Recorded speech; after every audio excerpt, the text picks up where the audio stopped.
नमस्कार साधना, इसके इस खास पेशकश में मैं आपके साथ तहसीन फातिमा। तारे जमी पर, बच्चे ही जमी के तारे होते हैं। हर माँ बाप को अपने बच्चे की बढ़ने की चिंता सताती है। हर माँ बाप चाहता है कि उसके बच्चे शारीरिक और मानसिक तौर से मजबूत रहे। उन्हें लगता है कि बच्चे का उतना शारीरिक विकास नहीं हो रहा है जितना उनकी उम्र में होना चाहिए। इसके अलावा आप ये भी सोचते हैं कि आपका बच्चा क्लास में टॉप करे, हर दिमागी कार्य में सबसे अव्वल रहे और आगे चलकर बहुत बुद्धिमान कहलाए। जिस तरह से बच्चे का शारीरिक विकास महत्वपूर्ण, ठीक उसी तरह से बच्चे का मानसिक विकास भी जरूरी है। लेकिन आज साधना न्यूज ऐसे बच्चों से मिलाने जा रहा है जो मेमोरी के महाबली हैं। छत्तीसगढ़ के जशपुर और रायगढ़ के बच्चों की दिनचर्या और उनके मेमोरी पावर से आपको रूबरू कराने जा रहा है साधना न्यूज। तो ये 3 महाबुद्धिमान हमारे साथ जुड़ेंगे और वाकई ये है तारे जमी के।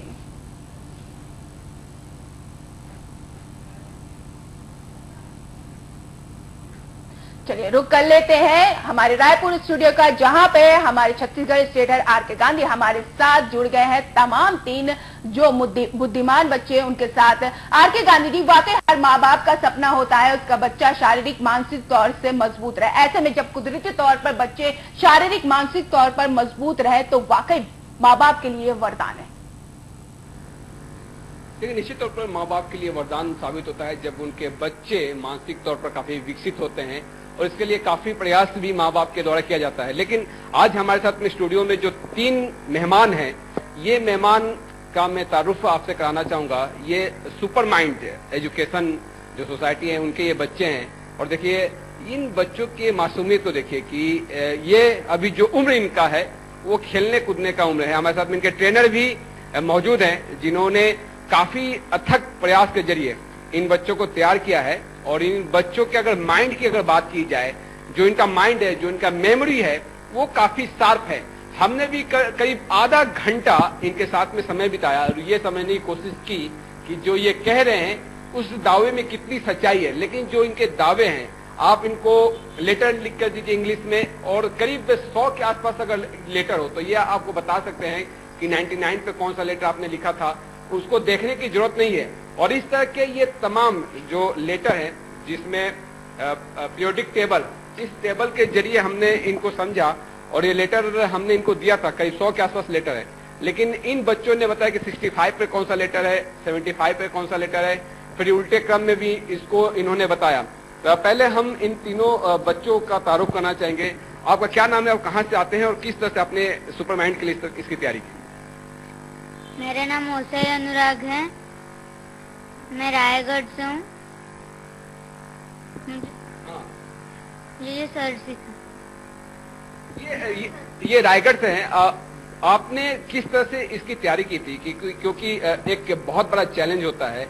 देखिए हिंदी के शब्दों को याद करना, हिंदी को जानना समझना बहुत आसान होता है, लेकिन विदेशी भाषा का ज्ञान और उसको इस तरह से प्रोनाउंसिएशन करना, उसको इस तरह से बताना, इसको आप किस तरह से आपने सीखा? शायद कैमरे के सामने की इनकी हिचकिचाहट है, शायद ये धड़ल्ले से तो बोल पाते हैं लेकिन यहाँ पे शायद नहीं बोल पा रहे हैं। आप अपना नाम बताएंगे? मेरा नाम आयुष है। आयुष, आप ये बताइए कि आपने जिस तरह से अभी कुछ देर पहले जब हम चर्चा कर रहे हैं तो आपने धड़ल्ले से तमाम चीजों को बताया। अगर इस लिस्ट को हम देखें तो इस लिस्ट को तो आपको अच्छे से याद होगा, ये इस लिस्ट में कहाँ पे क्या है। तो 30 नंबर पर कौन सा शब्द है? जिंक। देखिए 30 नंबर पर जिंक शब्द है यहाँ पे, और इन्होंने इस शब्द को बाखूबी बहुत अच्छे तरीके से बताया। आप इसको किस तरह से कर पाते हैं? इसके लिए कुछ समय तो जैसे भी मेडिटेशन और कंसंट्रेशन चाहिए, और ये तो करना बहुत इजी हो जाएगा। अच्छा, मतलब कि आप मैच सेकंड में अगर आपको 100 शब्द दिया जाए तो 100 शब्द के ऑर्डर को आप कंठस्थ कर लेते हैं। किस तरह से कर पाते हैं आप इसके लिए? जादू है इसके पीछे, या आपने मेडिटेशन नाम दिया मेडिटेशन के, क्योंकि बहुत आपके एज के बच्चे तो ऐसा नहीं कर पाते?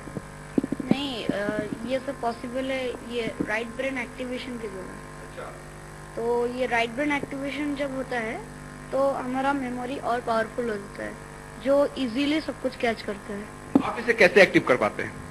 इसके लिए ट्रेनिंग है, तो बेस्ट ट्रेनिंग है कंसंट्रेशन और मेडिटेशन। मेडिटेशन है, इसका खुलासा इन्होंने किया कि किस तरह से इन्होंने किया। आप अपना परिचय देंगे, कहाँ से आते हैं और किस तरह से आपने जो बखूबी आपने इसको जमीन पे उतारा है? मेरा नाम वरुण है, मैं रायगढ़ से हूँ। वरुण, आपने किस तरह से इसके लिए तैयारी की और आज जो आप कर पा रहे हैं, इसके लिए कितने सालों की मेहनत है? इसके लिए मैं 1-2 महीना मेहनत किया, फिर मेरे सर भी मुझे बहुत ट्रेनिंग दिए, तब मेरा हुआ। तो ये जो बच्चे हैं ये अब आगे की भी तैयारी कर रहे हैं, Guinness book of world record के लिए भी ये जाने वाला। हमारे साथ में ट्रेनर मौजूद हैं। आपने किस तरह से ट्रेनिंग दी, पहले आप अपना परिचय यहाँ पे देंगे। मैं हूँ डॉक्टर ए बी मल्लिक। अच्छा, एग्जैक्टली अभी तक हम जानते हैं कि हमारा एक ही ब्रेन है, मगर हमारा एक ब्रेन है। हमारा यदि डिवाइड करें, we can divide in 2 part, एक है लॉजिकल और एक है क्रिएटिव पार्ट। हम क्रिएटिव पार्ट को मैक्सिमम यूज ही नहीं करते हैं, because we are a cross connected animal. इसका मतलब राइट पार्ट का कनेक्शन लेफ्ट के साथ है और लेफ्ट ब्रेन के साथ, और लेफ्ट का राइट के साथ है। Maximum student they start their life with right hand. इसका मतलब लॉजिकल ब्रेन को यूज करते हैं, राइट ब्रेन को कम यूज करते हैं। एज पर साइंस हमारा जो सेरेब्रम मेमोरी सेंटर से जो भी है राइट ब्रेन में है। बहुत ऐसे जापानीज और कोरियन मेथड है जिसमें मेडिटेशन की पार्ट है, और बहुत सारे मेथड है जिसमें क्या एक student when he or she undergo the training, then automatically cerebrum activate होता है। उसके बाद सपोज उनको कुछ भी देंगे, कुछ बुक देंगे, एक पढ़ेंगे फटाफट याद रखेंगे, कुछ शब्द देंगे फटाफट याद रखेंगे, कुछ लॉन्ग क्वेश्चन देंगे वो पूछेंगे। अच्छा, वो 3rd लॉन्ग क्वेश्चन का 4th point they are ready to tell. तो ये सारे ट्रेनिंग तो होता है। मगर एक ही चीज में बोलूंगा, पावर है, एक्टिवेशन है। जैसे कोई सिम में एक्टिवेट जब तक नहीं होगा हम यूज नहीं करेंगे। तो हमारे पास भगवान बहुत पावर दिए, मगर एक्टिवेट कैसे किया जाएगा हमें पता नहीं। आपने जिस तरह से राइट एंड लेफ्ट की बात की, तो अक्सर ये देखा जाता है कई लोग राइट हैंडेड होते हैं, उनका राइट पार्ट काफी एक्टिव होता है, राइट ब्रेन भी ऐसे उनका एक्टिव रहता होगा। अच्छा, एग्जैक्टली देखा गया है जो मैक्सिमम लेफ्ट हैंडेड है, इसका मतलब उनका टोटल कंट्रोल होता है राइट ब्रेन से कंट्रोल होता है, क्योंकि राइट ब्रेन कनेक्शन करता है टोटल जितना लेफ्ट पार्ट में।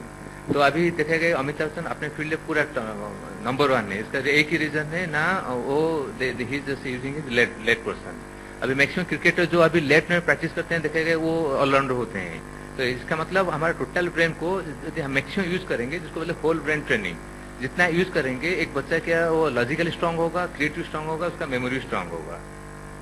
तो आपने इन बच्चों को किस तरह से तैयार किया? तो अभी तो उनका फर्स्ट हमारे इसका ट्रेनिंग का डिफरेंट पार्ट है।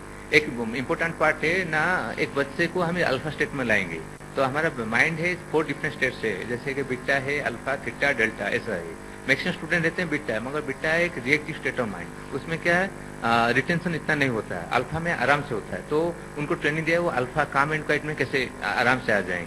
उसके बाद सपोज अभी ये लोग एक्सपर्ट हैं, सपोज इसको कोई डिक्शनरी दे दें, डिक्शनरी में कौन सा पेज में क्या है वो फटाफट बता पाएंगे।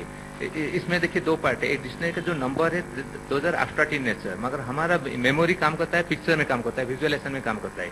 मगर हमें पता नहीं उस पिक्चर को, उस नंबर को कैसे पिक्चर में कन्वर्ट करें, उसको पता ही नहीं। But they are expert. उनको यही पता है जो वर्ड है उसको कैसे मेमोराइज करें, नंबर है, नंबर के साथ उसको लिंक करके कैसे राइट ब्रेन को मैसेज दें, और राइट ब्रेन उसको कैसे प्रोसेसिंग करेगा, और राइट ब्रेन लंबा समय तक रखेगा, और लाइफ में कैसे स्ट्रॉन्ग रिकल करेगा। तो इस सारे ट्रेनिंग के बाद they are now in the stage, और they all have put their name in world record sir. तो कहीं ना कहीं इन्होंने जो तैयारी की है इसके बारे में इन्होंने खुलासा किया है। आपसे समझना चाहेंगे, जब आप सर के साथ जुड़े तो उस समय आपकी मेमोरी पावर किस तरह की थी, और जब ट्रेनिंग आपने लिया तो उसके बाद में आपने क्या अनुभव किया? नहीं, मैं सर से मिलने से पहले मैं याद रखता था, लेकिन मुझे ठीक का तरीका नहीं पता था। याद रखता था, कभी कभी भूल जाता था, लेकिन इतना जल्दी रिकॉल नहीं कर पाया था। जब सर ने मुझे एक यूनिवर्सल ट्रेनिंग, मतलब बहुत जल्दी जो याद रखते हैं और कभी भूलते नहीं है, वो दिए, उसके बाद सब कुछ याद रख लिया। अभी मैंने आपसे पूछा कि 30 नंबर पर क्या है, तो आपने जिंक बताया, तो इसको आपने किस तरह से कोरिलेट किया? तो मैं क्या कहना, नंबर 30 को जिंक वर्ड से मैंने रिलेट किया, और मेरे माइंड में एक पिक्चर बना।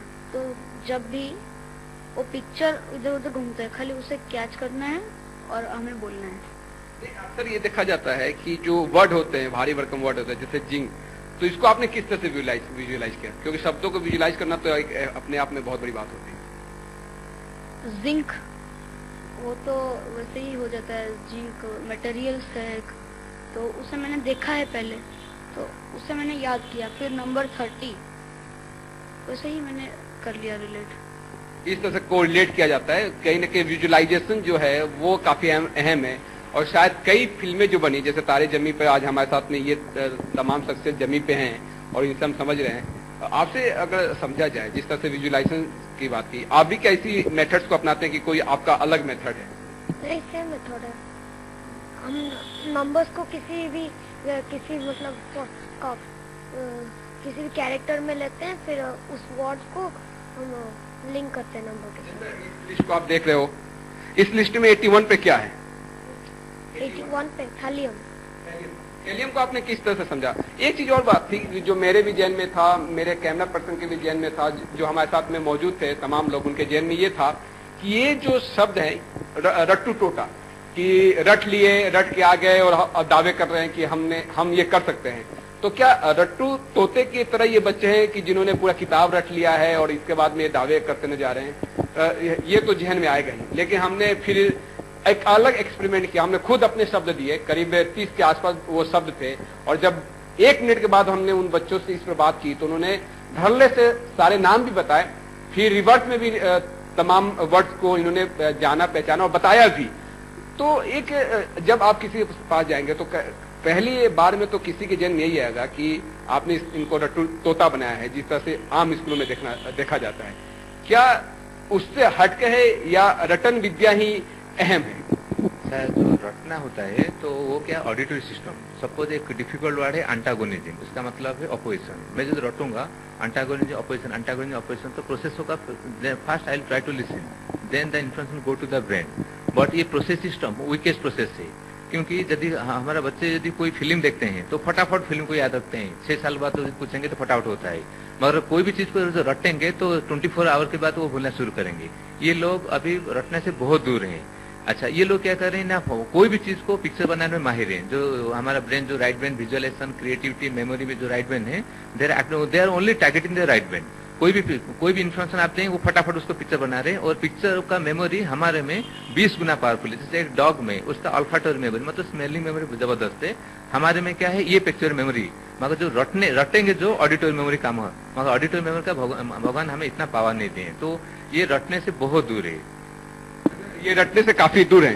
क्या इसके पहले आप रटते थे? किसी भी शब्द को अगर आपको दिया जाए, जैसे स्कूल में आपकी पढ़ाई किस तरह से होती थी, उसको समझने की जरूरत है। आप किस स्कूल में पढ़ते हैं, वहां पर किस तरह की शिक्षा आप ग्रहण कर रहे थे?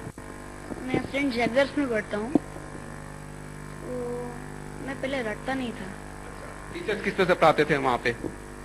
वहाँ पे सबको अच्छा पढ़ाते हैं, वो क्लास में अच्छे से समझाते हैं, तो रटने की कोई जरूरत ही नहीं। लेकिन विजुलाइज वो करवाते हैं कि आपको ब्लैक बोर्ड में लिख दिए और आप अपने कॉपी पे राइट डाउन कर लिया, बस फिर होमवर्क किया, होमवर्क करके आपने दिखाया, जो एक सिस्टम चलता है स्कूलों में। क्या उस तरह के सिस्टम में आप थे? हाँ, वो भी मैं था, लेकिन जो क्वेश्चन आंसर्स, वो तो रटना पड़ता ही नहीं था। उन्होंने समझाते थे, पूरा चैप्टर पढ़ना भी पड़ता था, तो रटने की कोई चांस ही नहीं है। अभी जो मुश्किल वर्ड्स हैं, जो पढ़ना मुश्किल है और बोलना भी तो मुश्किल है, तो उससे हम वही एक टेक्निक से हम उसे याद रखते हैं। हमारे साथ जो एक शख्स है, वो थोड़ा सा साई टाइप के हैं, उनसे जब हमने शुरुआत में बातचीत की तो काफी कम आपने बोला। अगर टेबल को समझा जाए तो जो टेबल के बारे में बातचीत आती है, जब बच्चे होते हैं तो उनको टेबल बार बार दोहराया जाता है, बार बार याद कराने की कोशिश की जाती है। आपने बचपन में टेबल को कैसे सीखा? मैंने पहले रट के ही सीखा था। किस तरह से रटते थे? कितना बार आप उसको रिपीट करते थे? घर पे किस तरह का माहौल था? मैं जिस तरह से आप करते रहे हो बचपन में, क्योंकि अभी भी तो आप बच्चे ही, लेकिन अभी आप जिस तरह से दावे कर रहे हैं कि हम कुछ भी बता सकते हैं, अगर हमको 1 मिनट के लिए वो शब्द दिखाया जाए, 100 शब्द भी हो तो उसका पिक्चर के साथ लिंक होता है। अच्छा, कुल मिलाकर ये विजुअलाइजेशन जो मेथड है, उसको ये लोग पकड़ने की कोशिश करते हैं। आप विजुअलाइज, जैसे कोई शब्द आपको दिया गया और उसका आप विजुअलाइजेशन ना कर पाए, तो फिर आप क्या करते हैं? ऐसा कुछ हो ही नहीं सकता, हम जैसे भी वो विजुअलाइज कर लेते हैं। आइदर वो वर्ड को हम ब्रेक कर लेंगे, हम उसे विजुअलाइज कर लेंगे। तो इसमें अगर इंडियन एजुकेशन सिस्टम को समझा जाए तो बीच में जो एक गैप आया, पहले ठीक है हम भी जब पढ़ते थे तो उसमें पिक्चर हुआ करते थे, A for Apple, B for ball, इस तरह की चीजें विजुअलाइज करके पढ़ाया जाता था। लेकिन धीरे धीरे चीजें बदलती गई और कहीं ना कहीं बच्चों में एक जो पढ़ाई का सिस्टम है उसमें काफी तब्दीली आई, जिससे बच्चे काफी बैक भी होने लगे। और ऐसे में जरूरत ये पड़ी कि कहीं ना कहीं जो वैदिक मेथड है उसको अपनाया जाए, और कहीं ना कहीं इंडिया में इस बात पर जोर दिया जा रहा है, चाहे वैदिक मैथमेटिक्स की बात की जाए, चाहे वैदिक एजुकेशन की बात की जाए। अच्छा, ये देखिए, अभी आप ठीक ही बोल रहे हैं, अभी एक लंबा बहुत बड़ा गैप हो गया है। अभी देखिए, कोई ट्रेनिंग सिस्टम में सपोज कोई स्कूल में जा रहा है तो अभी ही जस्ट अडोप्टिंग 100 ईयर बिफोर जो एजुकेशन सिस्टम, कुछ भी नया नहीं है। मगर अभी देखेंगे टाइम इतना जोर से चेंज हो गया है। सपोज यहाँ से हम दिल्ली जाना है तो अभी 1.5 घंटा 2 घंटे में पहुंच जाएंगे, मगर एजुकेशन सिस्टम में कुछ भी चेंज नहीं है। जैसे पुराना था, जैसे सपोज मेरे ग्रैंडफादर थे, ऐसे बच्चे अभी भी जनरल सिस्टम में पढ़ रहे हैं। मगर ये सिस्टम मेनली टारगेट किया है ना कौन सा ब्रेन का किसको हम टारगेट करें।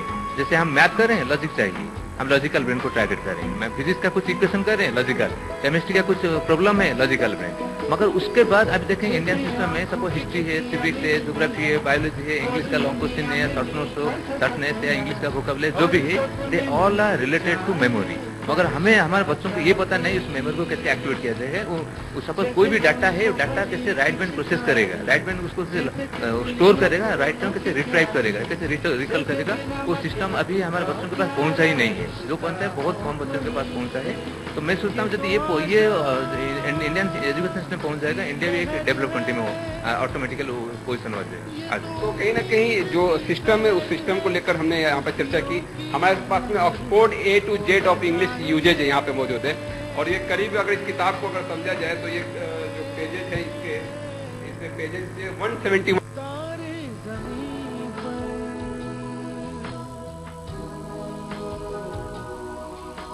बात है। और इसलिए इस अगर सिस्टम को अगर समझा जाए, क्योंकि देखिए हम इसमें एक पेज निकालते हैं, इस पेज के बारे में पूछेंगे कि ये बच्चे, क्योंकि जो दावे इनके द्वारा किया जा रहा था कि हम इस पेज पे क्या स्थिति है उसको समझेंगे।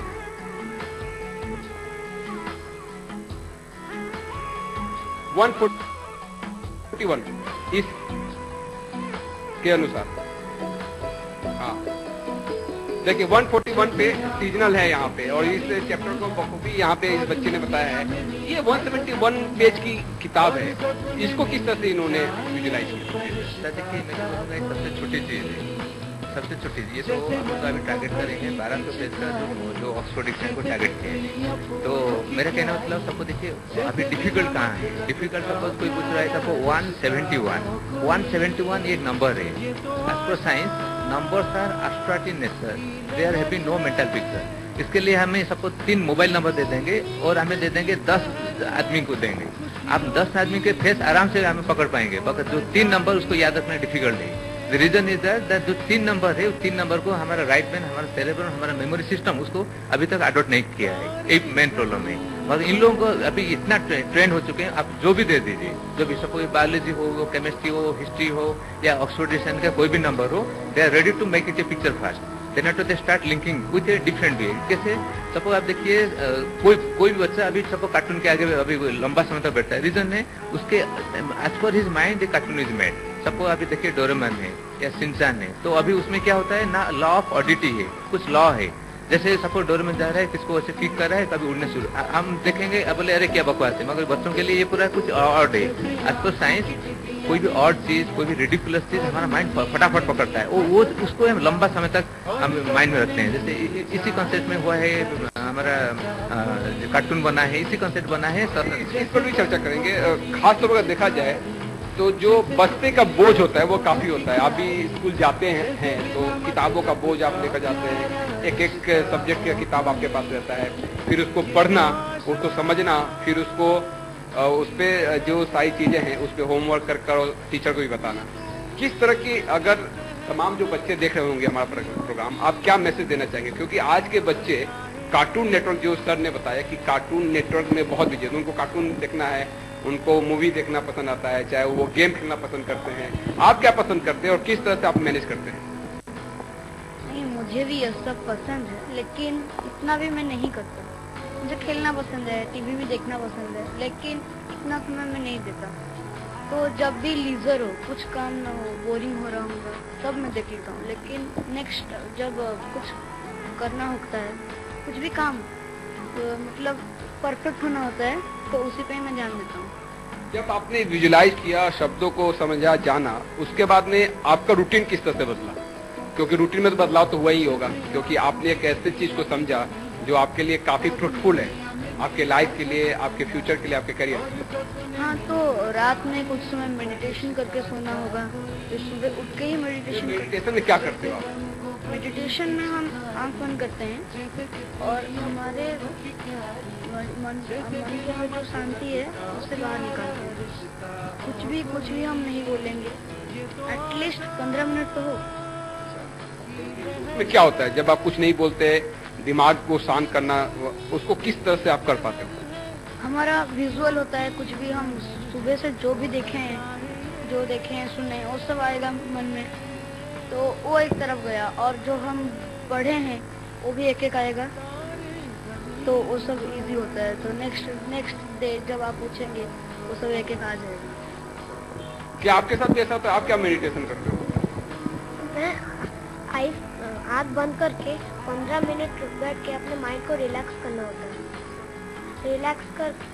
रिलैक्स करने के बाद हमारा माइंड फ्रेश रहता है, हम जो देखते हैं जल्दी याद हो जाता है। क्योंकि मेडिटेशन के जरिए आप काफी रिफ्रेश भी हो सकते हो, आप ऑफिस में बैठे बैठे रिफ्रेश हो सकते हो, ये तो एक मूल मंत्र है। इस मेडिटेशन की जो क्रिया है, इसको किस तरह से किया जाता है, किस तरह से आपने इसको बच्चों को बताया, समझाया? अच्छा, देखिए, जो हमारा जो मेडिटेशन है उसको साइंटिफिक हम देखते हैं, during the process of meditation एक माइंड अभी अल्फा स्टेट में आ जाता है। तो अभी ये अल्फा क्या है? अभी as per science we are having 4 different states of mind, जैसे है बीटा है, अल्फा है, थीटा है, डेल्टा है। बीटा है रिएक्टिव स्टेट ऑफ माइंड, बच्चे क्या घूमता है, खेलता है, आकर बैठ जाता है, पढ़ता है, उसका कंप्लेन होता है, नहीं कुछ माइंड में नहीं। रीजन है अभी ब्रेन का फ्रिक्वेंसी ये इतना कम नहीं है जो पढ़ता है उसको ऑब्जर्व करें। तो इनको जो मेडिटेशन ट्रेनिंग दिया गया वो डिफरेंट सिस्टम है साइंटिफिक, जैसे बैक काउंटिंग एक सिस्टम है, विजुअलाइजेशन और एक सिस्टम है, विजुअलाइजिंग कलर और एक सिस्टम में। इस सिस्टम में वो जाते हैं, वो पूरा एक्वेंटेड हो गए हैं, वो खुद ही सपोज जब मॉर्निंग में उठते हैं खुद ही पूरा विजुअलाइज करना शुरू करते हैं, बैक काउंटिंग शुरू करते हैं, वो अपने आप को कमांड देना शुरू करते हैं, क्योंकि जो कमांड देते हैं हमारा सबकॉन्शियस माइंड उसको फटाफट रिसीव करता है, और सबकॉन्शियस माइंड में ही हमारा टोटल मेमोरी, टोटल कंट्रोल होता है, टोटल सबकॉन्शियस माइंड।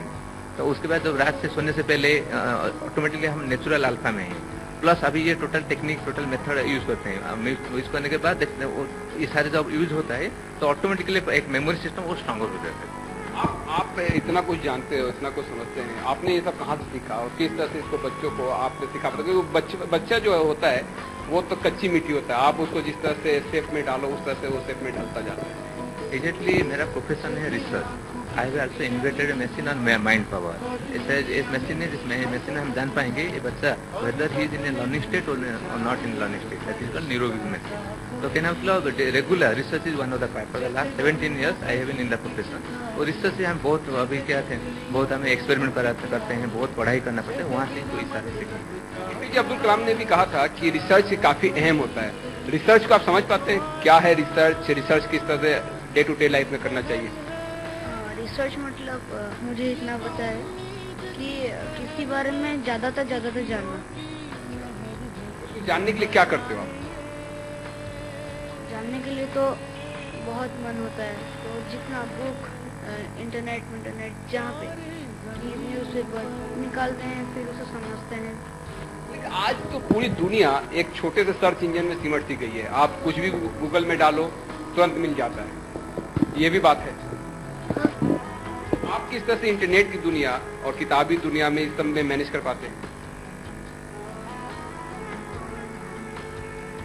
मैनेज आप किस तरह से करते हो, क्या करते हो, क्या सीखते हो? हम सीखते हैं कि जब हमारा फ्री टाइम हो तभी कुछ मतलब खेलना या टीवी देखना, लेकिन जब फ्री टाइम ज्यादा हो तो थोड़ा पढ़ लेना चाहिए। जब ये बच्चों से मैं भी मिला तो काफी मैं भी आश्चर्यचकित हुआ कि जो ये बातें कर रहे हैं, निश्चित तौर पर कहीं ना कहीं इस पे सोचने की जरूरत है कि इन बच्चों को बाकी बच्चों से कैसे अलग बनाता है। आप बाकी बच्चे जो आपके साथ में हैं, जो आपके साथ में स्कूल में होंगे, उनसे क्या फर्क महसूस होता है इस ट्रेनिंग के बाद? कि उन्हें थोड़ा ज्यादा समय लगता है कि याद रखने के लिए, लेकिन मुझे इजी होता है याद रखने के लिए, तो यही फर्क है। और आप परफॉर्म कैसे कर पाते हैं स्कूल में? टीचर के साथ बिहेवियर आपका कैसा रहता है? टीचर कितने अप्रिशिएट करते हैं? वो भी समझते होंगे कि आप इतना जल्दी कैसे कर पा रहे हो? हाँ, वो भी समझते हैं, मैं टीचर्स को बहुत रेस्पेक्ट देता हूँ। मैं स्कूल में मेरा अच्छा बिहेवियर है।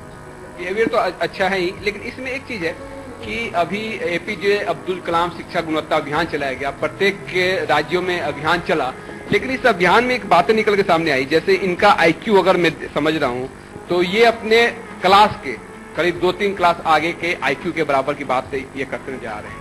लेकिन यहाँ पे चीफ सेक्रेटरी विवेक ढांड ने ये कहा था कि जो छत्तीसगढ़ में स्कूली बच्चों के जो आईक्यू हैं, जैसे 5वीं क्लास के बच्चे का आईक्यू 3री क्लास के बराबर के बच्चों के आईक्यू है। इस पर काफी मंथन हुआ, इसलिए यहाँ पे गुणवत्ता अभियान चलाया गया। यहाँ पे जो सेक्रेटरी थे वो एज ए शिक्षक स्कूल में पहुंचे। यहाँ पे मुख्यमंत्री डॉक्टर रमन सिंह भी एज ए टीचर स्कूल में गए, वहां पे उन्होंने बच्चों से बातचीत की। लेकिन आज जो सबसे बड़ी समस्या है वो ये है कि बच्चों का जो आईक्यू है, उस आईक्यू पर जो काम होना चाहिए वो काम नहीं हो रहा है। बच्चे लगातार पिछड़ते जा रहे हैं। हाँ, ये तो प्रैक्टिकल देखिए तो सिचुएशन है, मगर जो एज ए रिसर्च फेलो मैं यही बोलूंगा, दुनिया में हर एक फील्ड में रिसर्च हो रहा है। हम कभी नहीं सोचे थे मैं हाथ में आए हैं, अभी होगा मोबाइल, जिसमें हम मोबाइल से हम टिकट बुकिंग करेंगे, मोबाइल से हम नेट बैंकिंग करेंगे, मगर अभी टाइम अभी हो चुका है। अभी ऐसे भी टाइम आ रहा है जैसे इसका हायर वर्जन भी आ जाएगा। तो मेरा कहना मतलब जो भी रिसर्च हाई लेवल रिसर्च पढ़ाई के रिलेटेड हो रहा है, यदि गवर्नमेंट उसको अडॉप्ट करेगा या सोसाइटी उसको अडॉप्ट करेगा तो बहुत जबरदस्त फ्यूचर हम एक फ्यूचर देख पाएंगे, बच्चों का देख पाएंगे, बच्चों का बहुत बेहतरीन फ्यूचर देख पाएंगे। लेकिन आप सिर्फ 3 ही बच्चों का आपने क्यों चयन किया? और भी बच्चे होंगे जिसको आप तैयार करना चाह रहे होंगे इस तरह से? नहीं, एग्जैक्टली 3 नहीं, अभी बहुत ऐसे बच्चे हैं। एग्जैक्टली इन लोगों का अभी स्पेशल प्रिपरेशन था ना Guinness book of world record के लिए, तो अभी हम ट्राई किए तो हमारा फर्स्ट वर्ल्ड रिकॉर्ड हुआ, Hindustan book of world record first हो गए। अभी हम टारगेट किए हैं अभी गिनीज के लिए, प्लस वो अलग बच्चों को भी हम टारगेट अभी कर रहे हैं। तो इसमें किस तरह से आप तैयार करते हो बच्चों को? मतलब आप क्या उनका आईक्यू पहले से चेक करते हो कि हम इसी आईक्यू के बच्चे को लेंगे या किसी भी बच्चों को आप ले लेते हो? एग्जैक्टली हम एक्सेप्ट मेंटली रिटार्डेड हम कोई भी बच्चे को ले पाएंगे। जो मेंटली रिटार्डेड है उनका करना, जो मैं प्रैक्टिकल देख रहा हूँ वो मेरे से तो डिफिकल्ट है। बाकी जितने बच्चे हैं वो सारे, सबका आईक्यू अच्छा है, आईक्यू इतना भी खराब नहीं, यदि अच्छा भी नहीं मैं बोलूँगा खराब भी नहीं। मेमोरी में तो बोलूँगा सबका एक नेचुरल मेमोरी है, मगर वो मेमोरी सिस्टम कैसे काम करता है बच्चों को पता नहीं। यदि उनको पता चलेगा सारे ऐसे इस लेवल में बन सकते हैं। आपसे समझते आपके और भी दोस्त होंगे, आप बच्चों के साथ में दोस्तों के साथ में खेलते कूदते होंगे। बच्चों के साथ में जो आपके दोस्त हैं उनके साथ में किस तरह का आपका बिहेवियर रहता है और आप क्या संदेश देते हो, आप क्या मैसेज देते हो उनको? मेरा तो उनके साथ नॉर्मली बिहेव रहता है और उन्हें मैसेज देना चाहता हूँ कि जितना ज्यादा हो सके पढ़ाई में ध्यान दीजिए, इधर उधर ध्यान मत दीजिए। तो पढ़ाई में ध्यान देने के अलावा कई बच्चे ऐसे तो जिनका मन खेलकूद में लगता है, कुछ का मन कार्टून नेटवर्क में लगता है। आपका मन कभी नहीं होता कि उन बच्चों के साथ आप भी जाए, या आप कुछ अपना एक ग्रुप बनाते हैं, उन ग्रुप में आप अपने साथ में डिस्कशन करते हैं? नहीं, हमारा कभी कभी मन होता है, लेकिन वैसे भी हमें भी तो फेमस बनना है। क्या आप क्या बनना चाहते हो? मुझे बचपन से इनोवेटिव पसंद है, कुछ नया करना, तो मैं साइंटिस्ट बनना चाहूँगी। आप क्या बनना चाहोगे? साइंटिस्ट। आप भी साइंटिस्ट बनना चाहोगे? सबके दिमाग में आपने साइंटिस्ट का भूत लग रहा है सवार कर दिया। आप भी साइंटिस्ट भी बनना चाहोगे? साइंटिस्ट क्या काम करते हैं, आपको मालूम है क्या काम करते हैं साइंटिस्ट? एक्सपेरिमेंट, रिसर्च, और कंट्री कैसे डेवलप होगा और सब कोई लोग कैसे खुश रहेंगे, उनके लिए सारा मतलब इजी काम करने के लिए सारा चीजें। साइंटिस्ट का नाम आप जानते हो? ठीक है, बहुत कच्ची उम्र आपकी है, बहुत सारे साइंटिस्ट के नाम आप जानते हैं? आप लोग किस scientist? Albert Einstein, APJ Abdul Kalam, William Roentgen, उसके बाद Copernicus, sir Isaac Newton, Macmillan, और बहुत सारे आएंगे। बहुत आएंगे। आप क्या समाज को देना चाहोगे? क्या मतलब समाज में बेहतर होना चाहिए? आपकी क्या सोच है आगे चलकर क्या होना चाहिए जो समाज के लिए बेहतर हो? क्योंकि आप ऐसे इलाकों से बिलोंग करते हो जो आदिवासी इलाका है। तो मैं चाहूँगा कि सब कोई डेवलप करे, सब कोई इक्वल डेवलप करे। अभी कोई भी बोल रहा है कि ये पढ़ नहीं सकता, ये बेकार है, तो ऐसा नहीं करना चाहिए। सब उन्हें पढ़ाना चाहिए, उन्हें का पढ़ाना चाहिए और इसके लिए एक अपनी टेक्निक्स होनी चाहिए। फाइनल कमेंट्स आपसे जानना चाहूंगा कि आप इन बच्चों के अलावा क्या मैसेज देना चाहेंगे? मैं तो यही बोलूंगा, भगवान हम सबके माइंड और सबके ब्रेन को पूरा पावरफुल किए हैं। मगर हमें क्या है, जैसे सिम हमारे हाथ में है, एक्टिवेशन नहीं हुआ, हमें एक्टिवेट करना जरूरी है। नहीं तो मैं सोचता हूँ अभी नेक्स्ट 5 से 10 साल में यदि हम अडोप्ट नहीं करेंगे 150 साल पीछे हम चले जाएंगे। एक जो मेमोरी है, जो दिमाग है, उसको इन्होंने इन बच्चों के साथ में मिलकर काम किया है और इनको मेमोरी का हुनरमंद बना दिया है। जो विजुलाइज करते हैं, दिमाग में स्टोर करते हैं, उसको बहुत ही गोइंग बता पाने में भी सक्षम होते हैं। तारे जमीन के इस खास एपिसोड में इन बच्चों के साथ में हमने तमाम बातचीत की। Back to studio. चलिए, बहुत बहुत शुक्रिया। हमारे साथ थे छत्तीसगढ़ स्टेटर आर.के. गांधी, जो तीन बुद्धिमान बच्चों से रूबरू करा रहे थे, 3 सितारों से रूबरू करा रहे थे। तो वाकई ये छत्तीसगढ़ नहीं, पूरे देश का भविष्य है। ये देश का नाम रोशन करेंगे। साधना न्यूज भी इन्हें शुभकामनाएं देता है इनके भविष्य के लिए। अगर हर बच्चा, देश का हर बच्चा इन्हीं की तरह मेडिटेशन और कॉन्सेंट्रेशन के साथ अपने दिमाग का इस्तेमाल करे, वाकई इन्हें डॉक्टर, इंजीनियर और IAS बनने से कोई नहीं रोक सकता। इस खास पेशकश में मेरे साथ इतना ही। आप देखते रहिए साधना न्यूज। नमस्कार।